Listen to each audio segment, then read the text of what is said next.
Political दावपेच में स्वागत है। और इस बार हमारे साथ अहमदाबाद से जुड़े हैं एनसीपी से विजय यादव जी, जो कि हमें बताने जा रहे हैं कि कोरोना को लेकर के, जैसे आप जानते हैं, कोरोना की सेकेंड वेव, जो कि सेकेंड वेव एक बीच में भी आई थी, अब एक सेकेंड वेव दोबारा से कही जा रही है, और जिसमें आप पूरे नेशन वाइड देख रहे हैं कि कोरोना को लेकर के फिर से जो है चिंतित हैं लोग। और ऐसे में इस चिंता का जो विषय है वो अहमदाबाद में किस तरीके से चल रही हैं गतिविधियां, वो उसको शेयर करना चाह रहे हैं हमारे साथ, इसलिए वो हमारे साथ जुड़े हैं। तो विजय यादव जी, बहुत बहुत शुक्रिया पॉलिटिकल दावपेच के साथ जुड़ने के लिए। और मेरे को सबसे पहले, जैसे आप डिस्कशन मुझे अप्रोच कर रहे थे कि आप इस टॉपिक को कवर करना चाहते हैं, ऑब्वियसली आप एक पॉलिटिकल नेतृत्व भी ले रहे हैं वहां पे एनसीपी का, जो कि 3 जगह पर शायद जीती है म्युनिसिपैलिटी के इलेक्शंस में। एम आई राइट? यस, तो राइट। तो मेरे को आपसे पूछना था कि क्या चल रहा है अहमदाबाद में, कैसे चल रही हैं गतिविधियां? नमस्कार। नमस्कार। एक्चुअली कोरोना को लेकर सरकार यहाँ पे बहुत फेल हो चुकी है। सरकार जो भी बता रही है कोरोना बहुत फैल चुका है, हकीकत में अगर ये कोरोना फैल चुका है तो सही से जो देखने जाए तो इसका इलाज नहीं हो रहा है। मैं देख रहा हूँ गुजरात में मुझे काफी सारे कॉल आ रहे हैं, कई जगहों से कॉल आ रहे हैं। कई हॉस्पिटल्स, जैसे सरकारी हॉस्पिटल है और प्राइवेट हॉस्पिटल है, सब जगह से काफी लोगों के जो रिलेटिव्स है या कोई मेरे फ्रेंड्स है, इनके कॉल आ रहे हैं। ट्रीटमेंट सही से नहीं हो पा रही है। ठीक है। दूसरी बात यह है कि सरकारी हॉस्पिटल में जो ट्रीटमेंट होनी चाहिए, जो डॉक्टर्स लोग केयर करनी चाहिए, they are not taking care of the patient. Actually उनके रिलेटिव से न तो उनकी बात कराई जा रही है, उनको कोई सपोर्ट नहीं किया जा रहा है। ठीक है, उनकी सही से ट्रीटमेंट नहीं हो जा रही है। कई जगह पे तो मुझे सरकारी हॉस्पिटल से ये पता लगा है कि पेशेंट को 24 आवर्स हो चुके हैं, फिर भी उसे चेक नहीं किया जा रहा है। न तो उसके पल्स चेक कर रहे हैं, न उसका बीपी चेक कर रहे हैं, न फीवर है क्या है देख रहे हैं, न उसको कोई मेडिसिन दे रहे हैं। तो ये बहुत क्या कहते हैं उसे, लापरवाही है। बहुत ही गंभीर सा आरोप लगाया है कि ऑब्वियसली सरकारी हॉस्पिटल मतलब जिसे सरकार चलाती है, तो क्या इसके अगर समय आने पर क्या इसके तथ्य आपने लिए हैं प्रॉपरली? हाँ, नहीं, आई कैन प्रूव दैट। या मैं इसे प्रूव कर सकता हूँ, क्योंकि मुझे पेशेंट तक का कॉल अंदर से आ चुका है कि they are not treating properly. ठीक है, वो सही से ट्रीट नहीं कर रहे हैं, उनका कोई इलाज नहीं हो पा रहा है। दूसरी बात मैं आपको बताना चाहता हूं कि काफी सारे पेशेंट्स ऐसे भी हैं जिनको ये लोग वेंटिलेटर पे अगर रखते हैं, उसके बाद क्या कंडीशन है, क्या स्टेटस है, वो तक बताया नहीं जाता है। आफ्टर 2-3 डेज कॉल आ जाता है रिलेटिव के ऊपर कि भाई आपका जो भी पेशेंट है, आपका जो भी रिलेटिव है, वो एक्सपायर हो चुका है। तो व्हाट इज दिस? इनको सही से उसका ट्रीटमेंट करना चाहिए, सही से उसका जो भी ट्रीटमेंट कर रहे हो वो उनके रिलेटिव को बताना चाहिए। ठीक है, उनको सपोर्ट करना चाहिए, कोऑपरेट करना चाहिए। दूसरी बात मैं आपको एक चीज बताना चाहता हूं कि अभी हाल में गुजरात में एक स्थिति आपको देखने मिलेगी, जब पेशेंट को एडमिट कर दिया जाता है हॉस्पिटल के अंदर, उसके बाद उसके रिलेटिव को रेमडेसिविर इंजेक्शन के लिए दर दर भटकना पड़ता है। लोग पैसा देने के लिए तैयार है कि मुझे हम पैसा, आप मांगो उतना पैसा देने के लिए तैयार है, हमें ये रेमडेसिविर इंजेक्शन ला के दो। सरकार क्या कर रही है, मैं ये पूछना चाहता हूं। सरकार को रेमडेसिविर इंजेक्शन जो भी है वो सारे अस्पतालों के अंदर, रेमडेसिविर जो इंजेक्शन है इसकी तो ब्लैक मार्केटिंग भी काफी ज्यादा न्यूज में आ रही है। हाँ, ब्लैक मार्केटिंग ही हो रही है सर जी, ब्लैक मार्केटिंग हो रही है गुजरात के अंदर। अगर पेशेंट के रिलेटिव को ये इंजेक्शन ढूंढने जाने की जरूरत पड़ जाती है सर जी, तो फिर हॉस्पिटल की जरूरत क्या है? हॉस्पिटल को ये सब चीज रखनी चाहिए। ठीक है, जब हम पेशेंट को एडमिट करते हैं तो उसे हर इलाज हॉस्पिटल को करना है, न कि पेशेंट के रिलेटिव को दौड़ना है चीजें ढूंढने के लिए। तो फिर पेशेंट को एडमिट करने का कोई मतलब ही नहीं बनता है ना। Right, absolutely right. This is the fact. तो मेरे को आपसे अब अगला सवाल ये पूछना है। ऑब्वियसली तथ्य, जब आप किसी चीज का एक गंभीर आरोप लगा रहे तो उसके तथ्य भी आपके पास होंगे, जैसे कि आप बता रहे हैं। और हम दर्शकों को ये भी बता दें कि ये हैं विजय यादव जी, जो कि एनसीपी पार्टी का नेतृत्व वहां पे संभालते हैं अहमदाबाद में, और जिनका कहना ये है कि वहां पे जो सिविल हॉस्पिटल की बात कर रहे थे आप। सिविल हॉस्पिटल है, एसवीपी हॉस्पिटल है, ये दोनों हॉस्पिटल की मुझे बहुत सारी कंप्लेन आती है। ठीक है, proper reply, even I called them, मैंने काफी बार कॉल किया हॉस्पिटलों के अंदर, they are not giving proper reply. Just बस ये बताया दिया जाता है doctor is on round, call me after half an hour और 1 आवर। ठीक है, आप आधे 1 घंटे बाद कॉल कीजिए, they will not give any reply और they will not receive your call. तो ये थे विजय यादव जी, जिनका कहना है कि उनके हिसाब से अगर माना जाए तो जो है वो अस्पतालों की हालत गुजरात में भी उतनी ज्यादा गंभीर है, जैसे कि उन्हें अहमदाबाद में तो पर्टिकुलर उनको एक निजी, जैसे वो कह रहे हैं कि मेरे पास तथ्य हैं उसके कि जो वहां पे न्यूज आ रही है पेशेंट्स के साथ, उनके सूरत हाल जो है वो ठीक नहीं है, जैसे विजय यादव जी का कहना है। तो विजय यादव जी, अब मेरा अगला सवाल आपके पास आता है कि आपको ऑब्वियसली आप एक पॉलिटिकल पार्टी का नेतृत्व कर रहे हैं, जब उसकी छवि जाती है तो ये एक पॉलिटिकल मुद्दे की तरह उछला हुआ मुद्दा माना जाता है। तो ऐसे में आप कैसे इस चीज को काउंटर करेंगे या कर रहे हैं? एक चीज मैं और आपको बताना चाहता हूँ, महाराष्ट्र में बहुत सारे केस है, आप भी जानते हो, ठीक है, हम भी जानते हैं, लेकिन महाराष्ट्र में देखो कोई भी तकलीफ नहीं पड़ रही है, वहां पे हर चीज इजीली अवेलेबल है, इजीली अवेलेबल है, वहां पे पेशेंट को, उनके रिलेटिव को कोई प्रॉब्लम नहीं आ रही है। जबकि गुजरात में उससे बहुत गिनती में कम केसेस होंगे, फिर भी गुजरात के अंदर माहौल बहुत खराब हो चुका है।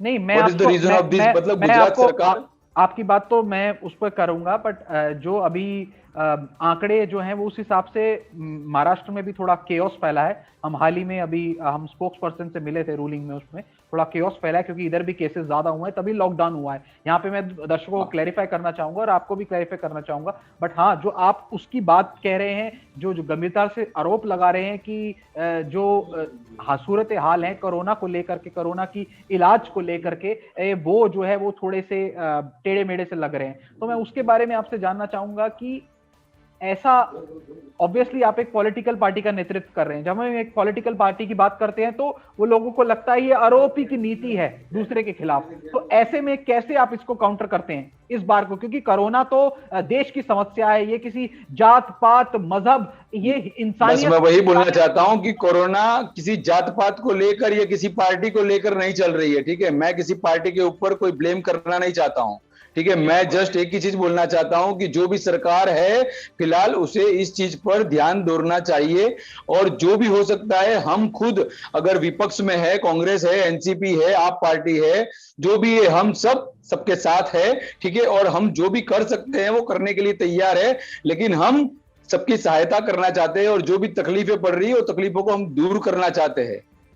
तो मैं आपसे आखिर में मेरा एक जो है प्रश्न जाता है, ऑब्वियसली आपने ये चीज का बताया और तथ्य मिलने पर सरकार को आप प्रूव भी करने को तैयार हैं, क्योंकि ऑब्वियसली लोगों इन तक सहायता पहुंचेगी तो सहायता तो पहुंचनी चाहिए अगर वाकई में ये चीज चल रही है तो मेरा आपसे आखिरी सवाल जो चीज है कि जब आपको ये पता लगा, ये कितने दिन पहले पता लगा आपको इस खबर का? सर ये 2 दिन पहले की बात है, मुझे किसी का कॉल आया था, किसी पेशेंट का कॉल आया था मुझे हॉस्पिटल से। कौन से हॉस्पिटल से? एसवीपी हॉस्पिटल से। अच्छा, एसवीपी हॉस्पिटल। ये किसके अंडर आता है? सरकार सर के जी ये, हाँ, गुजरात सरकार के अंडर में, म्युनिसिपैलिटी के अंडर में आता है। अच्छा, क्या बताया उन्होंने? पेशेंट का कॉल था मुझे, उसने बताया मुझे कि 24 घंटा हो चुका है, न तो कोई मुझे चेक करने के लिए आया है, न तो किसी ने मेरा पल्स चेक किया है, न मुझे कोई मेडिसिन दे रहा है, न कोई मुझे ट्रीट कर रहा है, और बोले कुछ चादर तक नहीं बदली गई है, ठीक है। 24 घंटा ऊपर हो चुका है, बेड सीट तक उसकी बदलती नहीं है वहां पे। Nobody is coming there, nobody is, मतलब उनको हेल्प नहीं कर रहा है कोई भी, ठीक है। कोई ध्यान ही नहीं दिया जा रहा है, बस सिर्फ अंदर उनको लाके एडमिट कर दिया है, फिर चाहे वो जिए मरे, ठीक है, वो कोई देख नहीं रहा है।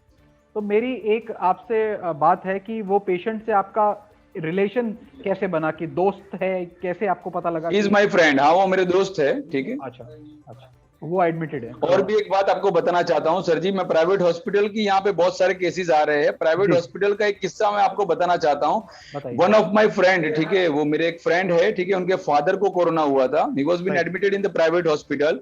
Actually I gone there to meet him. मैंने डॉक्टर्स को मिला था वहां पे, डॉक्टर्स को मैंने बात करी थी कि ही इज माई रिलेटिव, मेरे फ्रेंड के फादर है, तो आप जरा सही से उसका ट्रीटमेंट कीजिएगा, और जो भी मतलब जरूरत पड़ सकती है वो उनको दे दीजिएगा। पहले उनको कुछ बोले कि ऑक्सीजन की कमी है, फिर ऑक्सीजन की कमी ठीक हो गई, ठीक है, ऑक्सीजन पे रखा था, फिर बाद में उनको वाइब्रेटर पे रखा गया। थोड़े दिन बाद आई आस्क्ड देम, डॉक्टरों को मैंने पूछा कि भाई स्टेटस क्या है। उन्होंने कहा बहुत अच्छा है, अभी वो स्टेबल हो चुके हैं, ठीक है। 2-3 दिन के बाद उन्होंने मुझे रात को 1:30 बजे 2 बजे फोन करके बोल दिया कि ही इज डेड, ठीक है। और उनके रिलेटिव को फोन करके ये लोग यूं बोलते कि आप बॉडी को ले जा सकते हो, he is now corona negative. Okay, ये क्या है सर जी? तो विजय यादव जी, आखिर में सेशन को रैप अप करते हुए हम भी दुआ करते हैं कि कोरोना का समय है वो हर किसी पॉलिटिक्स से ऊपर उठ के और सारी पार्टियां एक साथ होकर के, एकजुट होकर के, वन नेशन इस टाइम पे सारा फाइट करे और वापस से काम हो सब, क्योंकि आर्थिक स्थिति सबसे पहले हेल्थ, देन आर्थिक स्थिति जो कि ब्रेड एंड बटर देती है, और एक हेल्थ के लिए ब्रेड एंड बटर बहुत जरूरी है। इन सब चीजों का मेल जोल बहुत जरूरी है। इससे उठ करके सारी पार्टियां आए, जैसे जो आपने भी एक बात बोली है कि आपकी तभी खबर है और आपकी मंशा जो आपने बताई है हमें कि ये है कि सोल्यूशन होना चाहिए रादर देन आपके निजी स्वार्थ से ऊपर उठ के। तो मेरा आखिर में रैप अप करते हुए आपसे एक आखिरी प्रश्न है कि आप कुछ सुझाव देना चाहेंगे हमारे माध्यम से सरकार को कि मैं और जनता में कुछ हौसला बढ़ाने चाहेंगे? ऑब्वियसली ये टाइम एक ऐसा टाइम है जब सबको नो डाउट सरकारें भी अपना काम कर रही हैं अपने लेवल पे, छोटी छोटी चीजें कहीं जो है चूक हो रही है, कहीं नहीं हो रही। मैं नेशन की बात कर रहा हूँ, पूरे नेशन की। तो जहां जहां काम हो रहे हैं, जहां जहां नहीं हो पा रहे, उनको हाईलाइट भी करना जनता का ही काम है, और आप एक प्रतिनिधि होते हुए हाईलाइट कर रहे हैं, तो वो एक सबसे बड़ी चीज है। उसी हाईलाइट में सेशन को एंड करते हुए कोई ऐसा हाईलाइटेड आप सरकार तक, जनता तक कहना चाहेंगे अपने माध्यम से?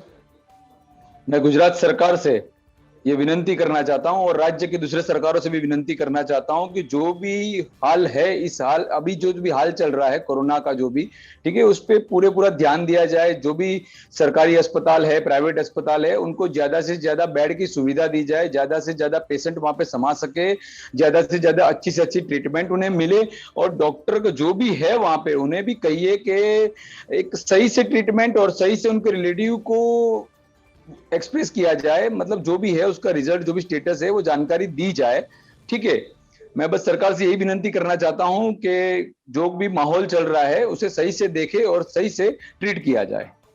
तो ये थे विजय यादव जी, जो कि एनसीपी से हैं, जो हमारे साथ जुड़े थे सूरत हाल बयान करने के लिए अहमदाबाद के, और जिनका कहना है, जिनकी अपील है कि यहाँ पे जो है सरकारों को और सबको साथ मिल करके संयम से काम करने की और जरूरत है, और साथ ही ये जो कोरोना का समय है उसको एक तरीके से बहुत ही देखभाल करके ही इसको निकालना है, ताकि जो हमारी जनता है वो सुरक्षा, उसको मैक्सिमम सुरक्षा मिले और मैक्सिमम निजात मिले, ताकि केओस कम से कम हो और ह्यूमैनिटी जो है वो सबसे ऊपर हो। ये थे गौरव नरूला के साथ पॉलिटिकल दांव पेच के।